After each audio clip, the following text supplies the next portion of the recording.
तीन पत्नियों वाला व्यक्ति। एक धूप से तपते राज्य में, जहां समय पत्थर पर रेशम सा फिसलता था, अरिवान नाम का एक व्यक्ति रहता था। वो एक मूर्तिकार था जिसके हाथ मंदिर तराशते थे, लेकिन उसकी आत्मा बेचैन थी। उसकी तीन पत्नियां थीं, हर एक दूसरी से भिन्न, हर एक उस दुनिया का दर्पण जिसे वो समझना चाहता था। मेहरा पहली पत्नी अग्निसी थी।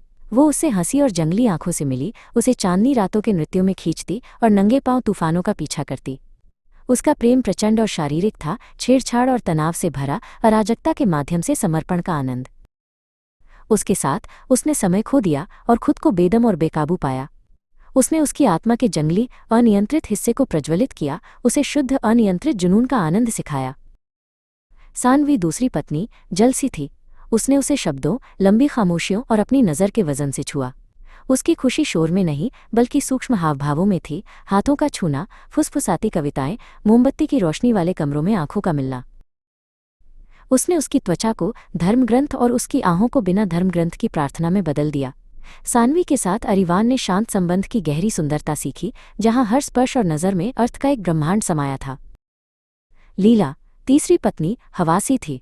वो वीणा बजाती और कई दिनों के लिए गायब हो जाती, जंगली फूलों और पहेलियों के साथ लौटती। उसने उसे एक रहस्य की तरह चूमा और उससे ऐसे प्यार किया मानो वो एक कहानी हो जिसे वो अभी भी लिख रही थी। उसकी खुशी रहस्य में थी, हर आनंद ऐसे सवालों से भरा था जिसने उसे जानने की, लीला के सुंदर रहस्य को सुलझाने की तीव्र इच्छा जगाई। उसने उसे दिखाया कि प्यार खोज की एक अंतहीन यात्रा हो सकता है। समय के साथ अरिवान ने महसूस किया कि उसे केवल तीन महिलाओं ने प्यार नहीं किया था, बल्कि उसे बदल दिया था। हर पत्नी ने उसकी आत्मा का एक अंश प्रकट किया, मेहरा जंगली, सानवी शांत और लीला अनंत। और उन्हें पूरी तरह से प्यार करके, बिना किसी आरक्षण या तुलना के, उसने अंततः कुछ योग्य तराशा था। पत्थर की मूर्ति नहीं, बल्कि एक संपूर्ण स्वयं, अपने अस्तित्व की एक उत्कृष्ट कृति।